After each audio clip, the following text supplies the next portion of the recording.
Hi everyone, my name is Barry Skillington. I'm the Chief Commercial Officer with Atlantia Clinical Trials. Welcome to episode 13 of Straight Talking Science. Today I'm delighted to be joined by Sinead O'Flynn. Sinead is the founder of and director of Health for You. She's a registered nurse. She is a registered nutritional practitioner. She's a workplace wellness specialist. And she's also an author of these two books, When Your Body Overreacts and When Your Body Whispers Before It Screams. So these are Sinead's books, so check these out, really good. So Sinead, welcome. Thank you. Thank you for having me, Barry. Now, my bio didn't do justice, so maybe you want to explain to people what it is you do and what type of people you see in your practice, and we can take it from there. Okay, so I'm a nurse for over 25 years working in healthcare, working across Ireland, the UK and Australia. And I suppose during my time in healthcare, I would have found a lot of patients, and myself included with my own health, tests coming back normal and not being able to find an answer for it. So that would have led me into studying nutritional therapy, and later I studied Nutrigenomics.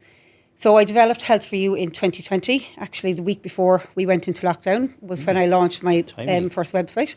And Health for You is a nurse and nutrition-led wellness clinic. Right. And I combine nursing, nutrition and lifestyle medicine basically. And I would use Nutrigenomics, which helps me to personalise healthcare for people, to personalise their plan of care. Because it's looking at people's their gene variants and their predisposition. So we use diet, lifestyle and environment to help us to support their health better for any conditions they have or any future conditions that they may have. Right. I'm based in Glanmire, and I also would run my clinics remotely. So I would have a lot of clients around the country, but also the UK and across Europe, and a few actually in New Zealand as well. Oh, really? Wow. Wow. And so your clients have come to you for advice on? Yeah, so I suppose a lot of the clients that have found me would have a lot of complex health issues. So very complex perimenopausal or menopausal journeys, histamine intolerance, mast cell activation syndrome, long COVID. They're kind of the big, and nervous system dysregulation is obviously a huge part of my clientele.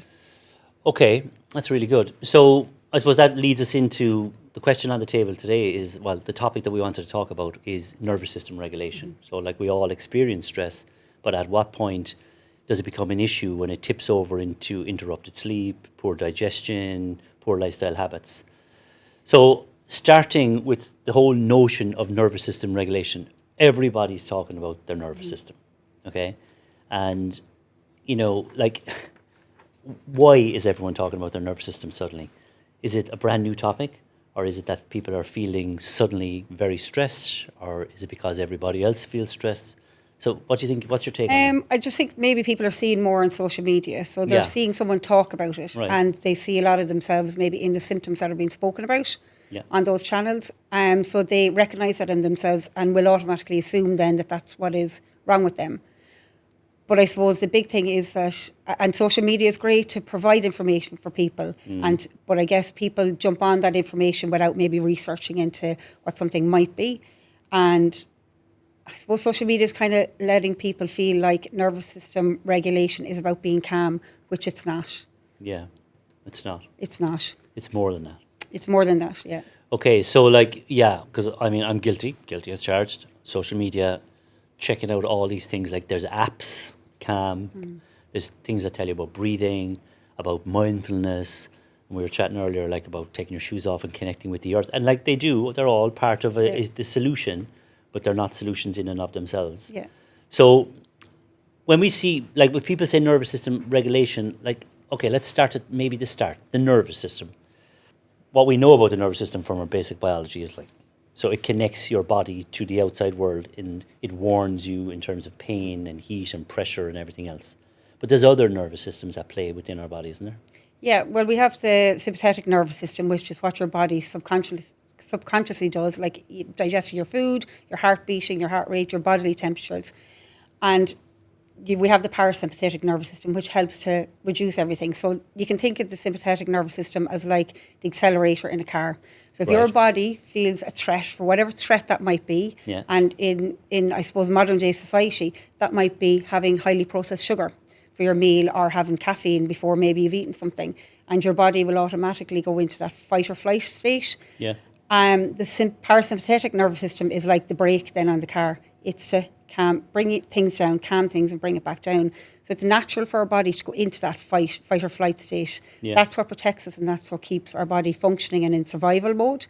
What's important is that it can then come back to rest. Right. And that's where I suppose a lot of people are suffering. Their body's not coming back down. Okay, so we're naturally supposed to cycle up and down. Absolutely, yeah. But we get stuck in the up. Yeah, yeah. Okay, and what does chronic stress do to a body, like over time?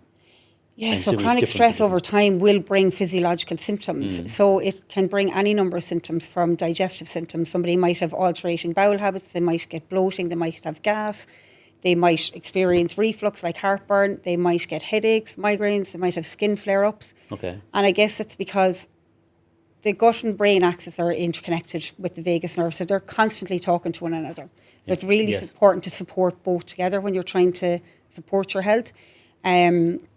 But what I suppose chronically, when you've got that stress there, physiologically, then the gut, I suppose, is like the main organ in the body. It's like the engine of a car. Yeah. The rest of the organs can't work properly. So your liver is now impacted if your gut is not functioning properly. So now your body can't detoxify the unwanted hormones in your body.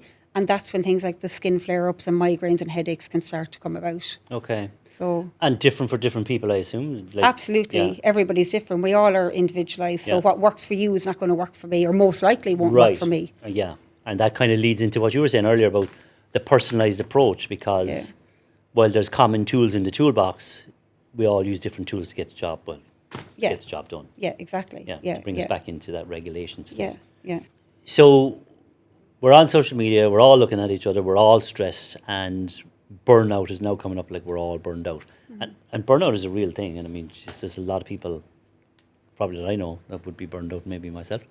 But tell me about burnout. You don't have to be a corporate executive to be burned out, right? No, absolutely. Yeah.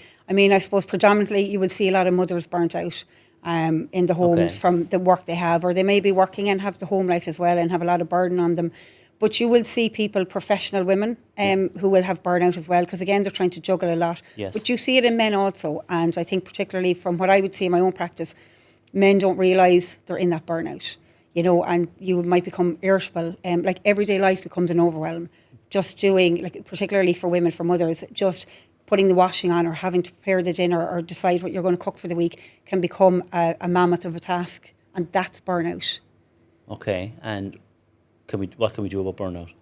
So it's about recognising it, and it's about looking for the right support. And I suppose what you're trying to do is, yes, it's important to see your doctor if you need to, but you also need to try and do things naturally rather than maybe, jumping into prescription treatment first. So trying to recognise that burnout and treat it and change things in your lifestyle and your environment.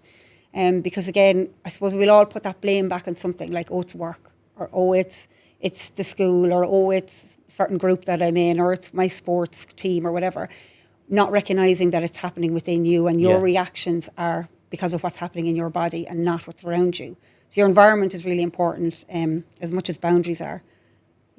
Boundaries like at home, the home life, and like with family, with work, in your social scene, where a lot of us Irish people predominantly aren't good for putting boundaries in place because we're afraid of what the neighbour might say, or you can't say no, or you can't do this, you can't do that. Yeah. But we internalise and suppress those emotions then, rather than talking them out or saying, no, I don't have the time to do X, Y, or Z. Right. And that increases your risk, I suppose, of burnout. Right. And so if we have burnout, like I'm assuming it's not a 5-minute fix. So like it's a series of changes you make to your lifestyle or your life. Yeah. Like the body, I feel, maybe you concur or not, it's really good at fixing itself given the right tools. It doesn't always have to be drugs. Like if someone's overwhelmed and they're stressed, they feel, oh my God, I can't deal with this on my own. I can't fix this on my own. But that's not really true, is it? You can fix it using simple, absolutely, small changes. Yeah. So I suppose when you go and use, say, a prescription medication, if you need it, it's like a sticky plaster. You're not actually dealing with the problem, because that's not going to work on its own, even if you do need it. And, some people may need a prescription medication, but you need to be putting other things in place in your lifestyle. So making sure you have a good sleep routine, making sure you're eating properly, you're not missing meals, you don't have too much sugar in your diet. and too much caffeine, that are all driving adrenaline and cortisol in your body and creating further stress and burnout for you. Right. You know? And so, like, there's a lot there. So if we were to chop it into bite-sized pieces, what could someone start with? You know, like, what would be probably, in your opinion, the most value for money change you could make in lifestyle or whatever? You know, whatever so slowing down is the big thing. That's one of Okay. the first thing I would teach my clients is slow down. Yeah. Give yourself permission to slow down, because a lot of us probably don't give ourselves that permission. We think about everything that we have to do that's on our shoulders. Yeah. So slow down and start looking and prioritising yourself, because even if, you know, particularly I suppose for mothers, they feel that they can't do that because they have a family to look after. But you can't look after your family the way you want to when you're not well. Yeah. You know, you can't pour from an empty cup. So you might think you're looking after them 100%, but you're not, because you can't, and they feel it. And families will always pick up, you know, your partners, your kids, whoever is around you will pick up on your energy, and it changes the energy within the household. Yeah, yeah. You know? And so slow down, you mean just take more time for yourself, or Yeah. literally, like, you know, look, maybe take an outside, inside look more often? We talked earlier about breathing. Mm-hmm. Like, what other quick fixes might there be? Something that would help you in your daily, In that moment, yeah. in that moment, for me, I personally would find, but also for my clients, that deep breathing. Okay. Even meditations, and meditations don't have to be long. A Yeah. 5-minute meditation is enough. It's consistency. It takes time to get used to these, but it is Yeah. consistency. When you're consistently doing them, your body will automatically do that. When your body feels it's in a stressful state, it will already, nature is amazing, our bodies are amazing, Yeah. they will start to come down, but you have to consistently practice these tools.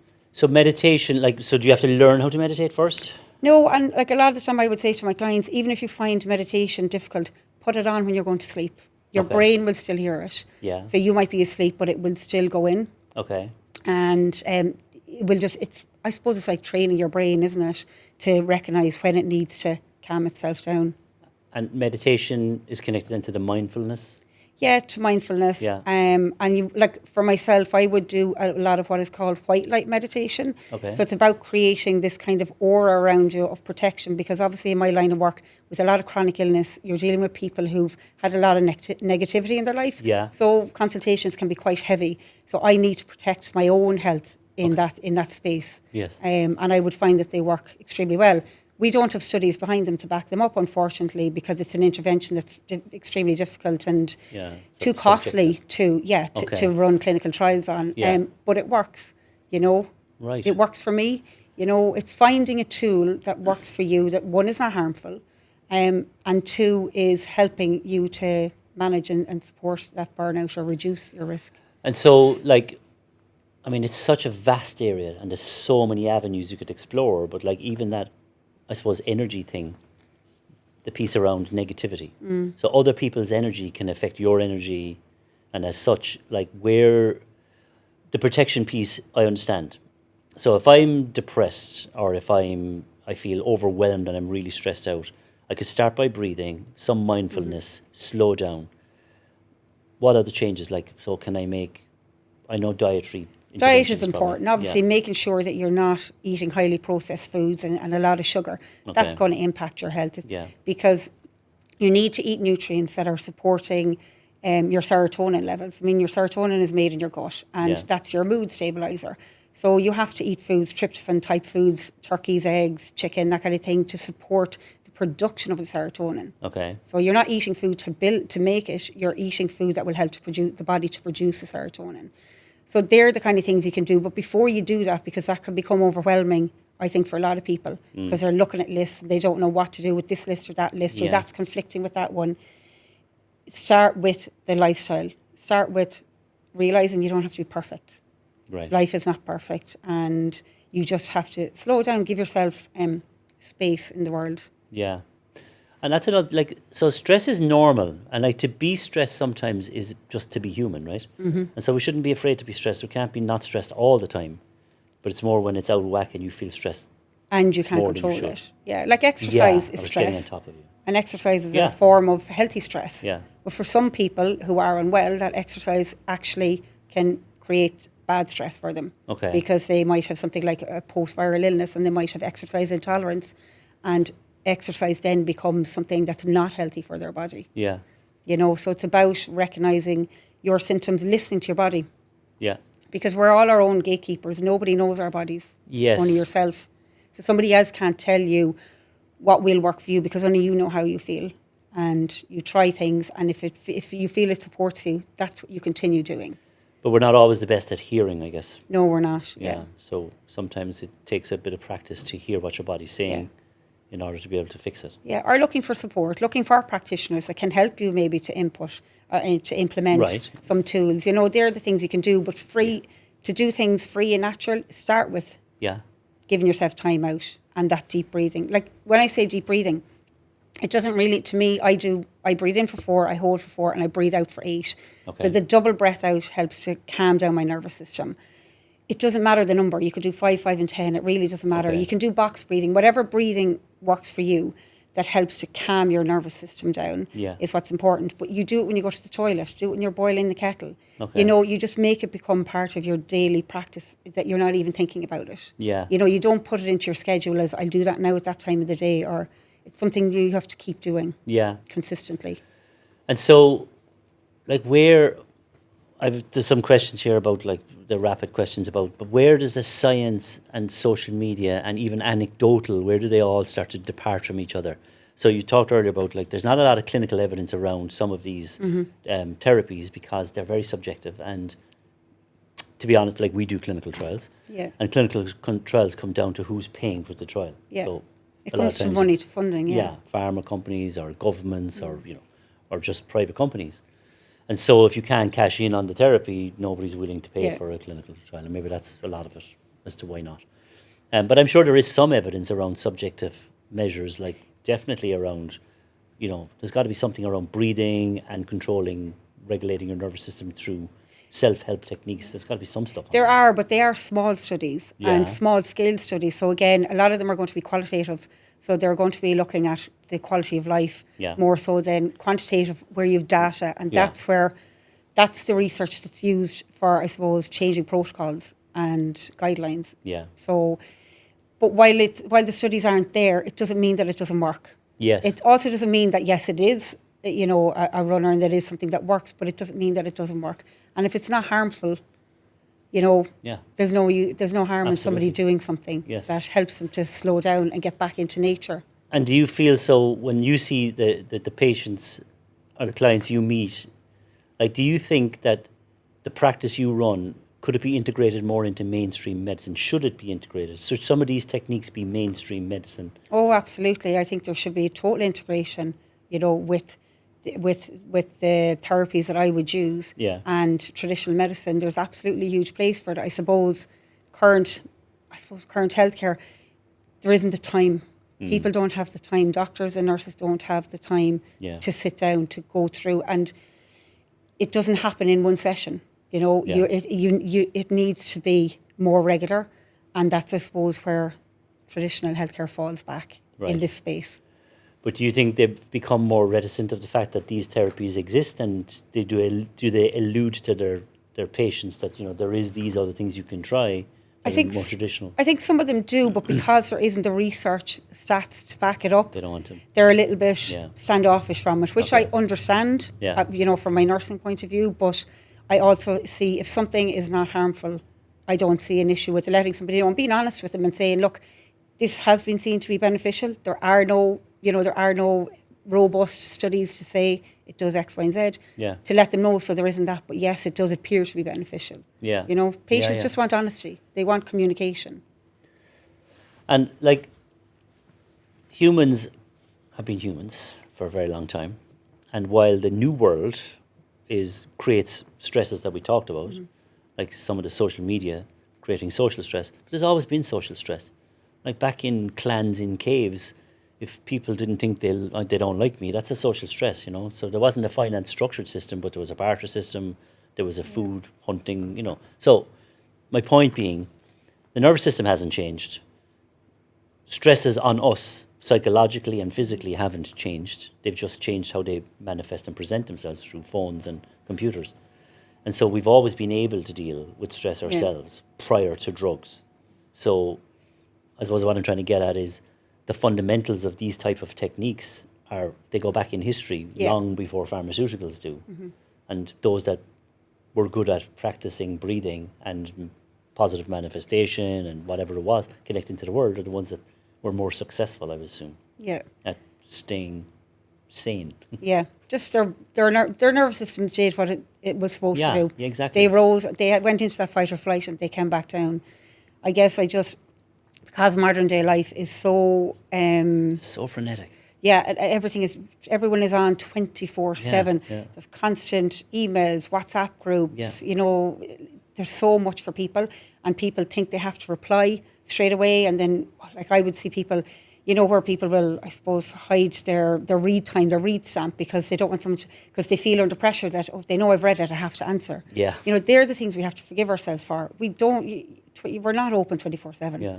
We have to allow our bodies time to rest and digest, particularly overnight time, Yeah, and like technology isn't going away. No. So we have to learn to adapt and live with it. Yeah. And so maybe, some of these questions might be relevant to that, and if not, we can circle back to it at the end.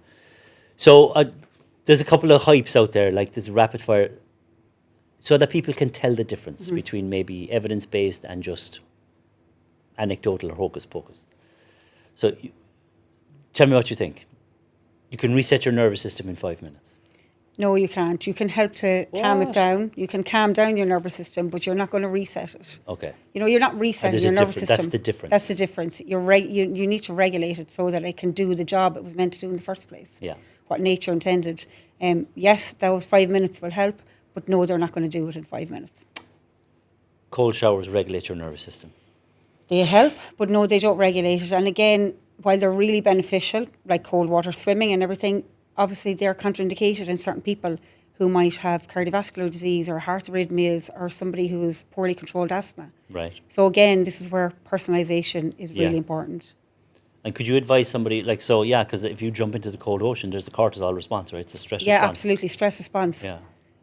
So you can push your heart rate up, it can push your blood pressure, it can do any number of things to your So if you saw someone sensitive to cortisol, then you would advise them to maybe not do that, but possibly do this instead. Yeah, or you could introduce the cold showers, but you'd be introducing it really slowly. Okay. Like when I would advise clients to try it, I would be saying start with 5 seconds. Yeah. Then after a few days, bring it up to 10. You don't get in and do 2 minutes of running a cold straight away. Sure don't. And if you can stay in it with that, well, fair play to you. Everyone should take probiotics. So again, probiotics are really important important for the gut microbiome. But again, different strains, different beneficial strains for people. So it really depends on the person and what symptoms they have to what strains might be benefit them.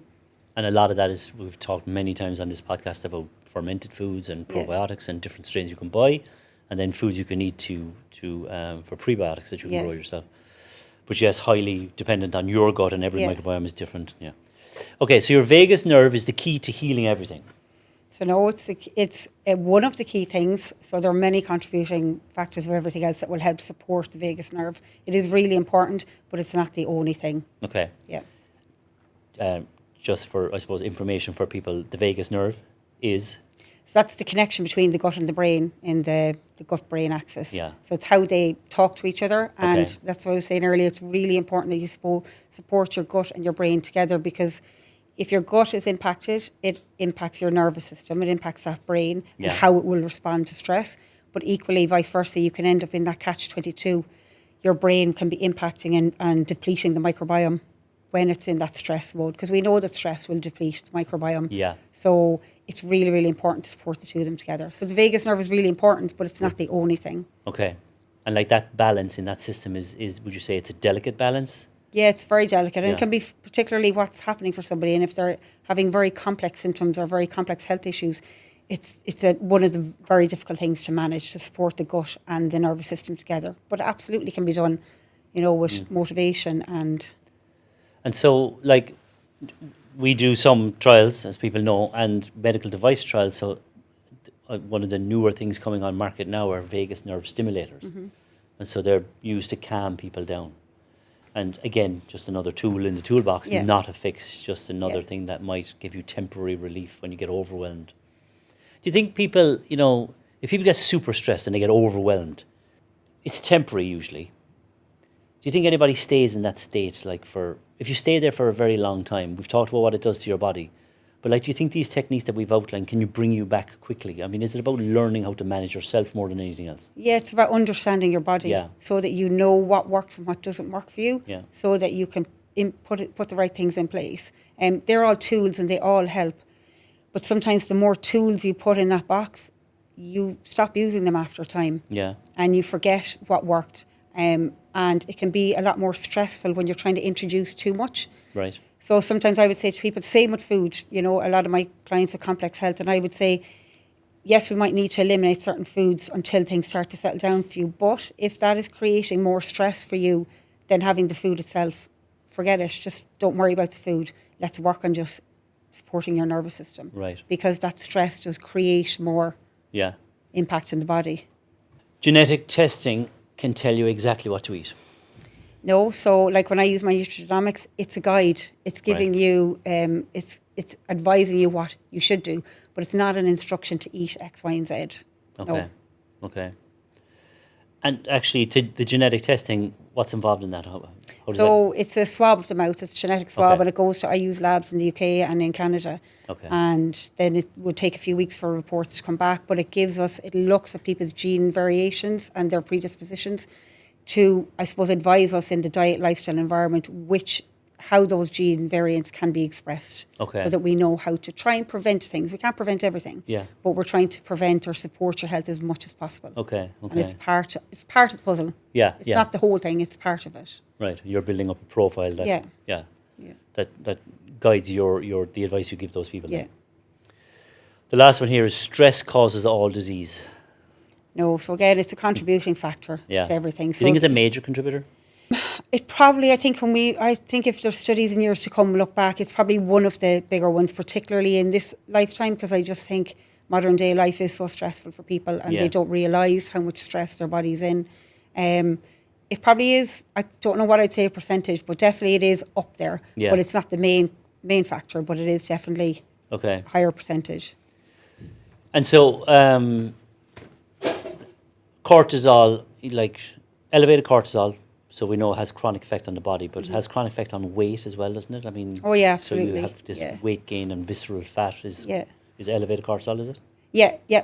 Adrenaline and cortisol can impact all of that. But again, it's like, and I explain this to my clients, when you're looking at hormones, you're not looking at one hormone singly, you're looking at the whole endocrine system. So I would explain it as like looking at an electrical circuit. Yeah. So you're looking at your stress hormones, sleep, hunger hormones, weight hormones, your sex hormones, your thyroid, your adrenals, your blood sugar regulation. You're looking at everything. And when one is off, it's like a game of dominoes. You know, it can throw everything off. Okay. And that's why it can be so difficult for people to understand how to support their health, because they think, I'll just fix cortisol. Yeah. But it's not just cortisol. There's an awful lot more in the mix to support. Yeah, and that's a good point. And maybe cortisol is in the news more, it's in social media now, so people recognise it more, but they don't understand the other hormones possibly. Yeah. And it's not that you have to understand everything, but just to know that it isn't one. It's not just one thing. And it never is. In any illness or condition, it's never just one thing. Yeah. You know, there's always a lot that you have to put in place to support Yeah. your health. Because like I would see a lot of stuff. So, I'm exercising, I'm overweight, and I'm killing myself in the gym, and really 5 days a week, and I'm not losing weight, and I'm more depressed now than I ever was. Yeah. Because I'm not losing any weight. And it possibly is because you've elevated cortisol, and you can't lose weight when you've elevated cortisol. But people don't understand that. Yeah. And so they go into this cycle of misinformation because social media said cortisol, but it didn't talk about anything else. Yeah. You know? So I think it is important for practices like yours to be able to explain to people the multi-effect that all the hormones have, and then what food does to that, what exercise does to that, what mindfulness does to that. And it is a balance within a system that has a lot of elements in it. So, I mean, I suppose for people, look at the whole picture as much as you can, the 360 view, instead of focusing on one tiny broken piece, because it isn't just one. My professional opinion there, Sinead. What's your take on wearables? So again, they can be really good because again, they give you that advice of personalisation for you, but they can create a lot of stress for people because you might be watching, it said I had so much bad sleep last night, and now people are zoning in on that and affecting, and it mightn't have even have read it properly. But it definitely can give you information for yourself. Like I know for my own self, with when I wearing my own, it would show my heart rate variability, and I know my hormones are fluctuating in that time period. Okay. Because I would feel absolutely fine, but that's when my cardiovascular issues would start to come about. So it can give you key information about what's happening. That you can act on then. That you can act on then, yeah, exactly. When you understand what you need. And if you saw that in your wearable, your watch or whatever, you would then I know that do I need breathing to, or whatever yeah, it is exactly. you want. I know that maybe I'm not doing enough of that today or yesterday or whatever. Okay. And it doesn't always fix it because it is a fluctuation in hormones, and I'm just at that age in my life where some people don't suffer at all and others of us do suffer. Yeah. So I just need to be more mindful. So sometimes it's not going to fix it, but it will help to bring it down. Right. Okay. Yeah. Supplements we talked about earlier. So like your take on supplements is. So again, they can be important, they can be very beneficial, but they are a supplement, they're an add-on, they're not the fix. You know, it's not, some people have replaced pills with supplements, you know, and it's not, you need to be doing so much else around it, but you can also overtake the dosage. You need to be very careful that you're not taking a few different supplements that might all have magnesium in them or all have vitamin B5 or B6 or whatever, and you need to be very careful that you're not taking too much. Plus, they are beneficial just as a supplement, they should never be taken for life. You know, they're to help you to get over maybe a certain period in time in life, but they really are not for life. Okay. So in times of need, Yeah. And I think a lot of people don't understand that. They just take supplements and then they never stop taking them because... And they're throwing money away and they don't even remember why they're taking it in the first place. You better spend using that money to do other things that might be more beneficial. So, okay, the most popular nervous system claims that I suppose they concern you the most, that you've seen out in the internet or on the social media sphere. Just that there's quick fixes. Yeah. Do this or do that and do this 15 minutes a day for 3 weeks. Or, you know, regulation is being calm, being that calm zen all the time. It's not, as we said. No, it's not. Our body naturally needs to, that's how our body works, how we survive and we function. Yeah. We need to go into that fight or flight mode and come back down out of it. And that's adaptability. Yeah. That's what it is. That's what your body is. Once your body's adaptable, that's regulation. Okay. That's what regulation is. Yeah. That it isn't always one thing only. It moves through the whole spectrum, and it's normal to move through the spectrum. Yeah. And like my book says, your body whispers long before it screams. It's just we don't hear those whispers. We're not watching for them, or we ignore them and we put it aside. That's all right. We've become dull to the signal. We just don't hear it anymore because we don't even know what to listen for anymore. Yeah. Or we think it's normal. A lot of people live with symptoms and think, oh, sure, I've had that for 20 years. Yeah. But no symptom is normal. Yeah, okay. Having a symptom is your body alerting you to something is not right. Will you please fix me? Please help me. Your body is crying out. So if I have a perfectly regulated nervous system, which I do not, but if I did, would I be calm and not all calm all the time, as we said, but like on the whole, my perception of the world, would it be different? Would it be like I'm able to take criticism? I don't have to be perfect all the time. I can move through stress up and down. But on the overall, when I get into bed, I'm good. I'm not like, can't sleep. Yeah, but you're not wired. That person said this and that, you know, they looked at me wrong. They looked at me funny. There's something wrong. Yeah. You know? If you're regulated, if your nervous system is regulated, you don't like that. You don't take anything personal. Things happen in your life, in work, friends, wherever. You don't take that personal. Your body is able to just let it in, process it, let it out, and let the world go on. That's regulation. Jeez, I like that. Can you book me in? If we all could be like that. It's very hard to because of modern day life. It is. It's very difficult to, but it's also what we need to give ourselves permission to do. And so I brought that up because, like, when we're saying we don't recognise the signal, is that normality? That you should not be affected by the world around you, that you can deal with it, and that, you know, you should be in a almost a state of nonchalance, but peace. Like that you don't, peace. Peace, yeah. So that's normal, right? That's normal. Because I think people don't even know what normal is anymore. What is normal? That's what nature intends for us, and Yeah. that's where we're very far removed with where we evolved from. So, right, we have technology, we have social media, we have more social stress, we have financial stress, we have, I don't know what other stresses do we have, plenty. There's got to be some therapies that you see that you see maybe in 5 or 10 years, this is going to be mainstream, this is where it's headed. What would be the one or two top? I think personalisation, like that, around nutrition, and I do see Nutrigenomics coming more on board here in Ireland down the line. You know, I suppose in the UK and America and Canada and Germany, they are very proactive around these kind of areas and personalised health, Yeah. and supporting their health. I see that coming more on board here, down the line. Yeah. Anything else? Um, Like yoga became very mainstream, and if you think about yoga, it's slow, deliberate movement. It's exercise with mindfulness almost. You know, so if you take that back a couple of thousand years, that's where that was. So is there anything you see coming through that is like, oh yeah, that's going to be But I think, I really- suppose there's a bit more mindfulness in schools, in primary schools. Okay. So that is one thing that's starting to come through. That's what I would love That's to a good see thing, yeah. in schools, is more education for children around food. But like even right now in schools, children don't have enough time to eat. You know, so like even my kids would say to me, why did you not eat that? We didn't Yeah. get time. We didn't have time. And that's because so many things have to be fitted into a certain time scale. Yeah. And they're only given so much time to eat. So again, if they understood more what to eat, what to prioritise in your lunchbox, what to eat first so that you have enough protein and fibre to give you energy throughout the day. They're the kind Right. of things that I would love to see coming in. You mean like the old days? When you were told to slow down and chew your food. Chew your food, yeah. Things were about speed. And when you say mindfulness in school and kids, that's really good because, like, I do think, personally, I think my kids, they're older now, they're, you know, in their 20s, but like there was that rapid pace of everything there wasn't time to eat, there wasn't time to do anything. Yeah. It's all technology. They need at the table. It was a chore to try and get everybody to sit down at the same time. So, but now we hear, I have to mind my mental health. What about my mental health? So they throw these words around like my mental health, but do they really, is there They any don't understanding of your understand it. mental health and like what does that actually mean to you? Yeah.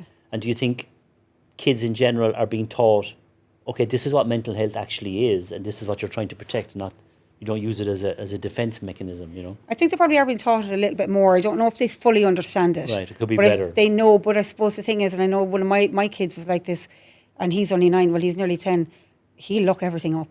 Right. So he'll find the answer. Now, Yeah. I always tell him, you know, that might not be the right answer. It might not be true. It mightn't be, as we say, evidence-backed. Yeah. You know, but they know he'll go and he'll look for his answer. He won't Okay. even wait and ask me about whatever topic he's after being learned about in school. He's gone looking it up. Okay. You know, so they're more independent thinking. Yeah, well, it's just good, I guess. They have they Yeah. have more resource, but Yeah. that's great.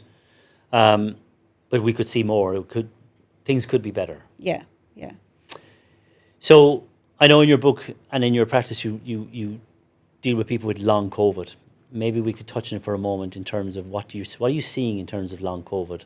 Because like I think originally long COVID was deemed as like there's no such thing as long COVID, but now we do know that there is long COVID. Yeah. And some researchers in UCC and around the world are, you know, looking into why it is and in terms of how it manifests in the body.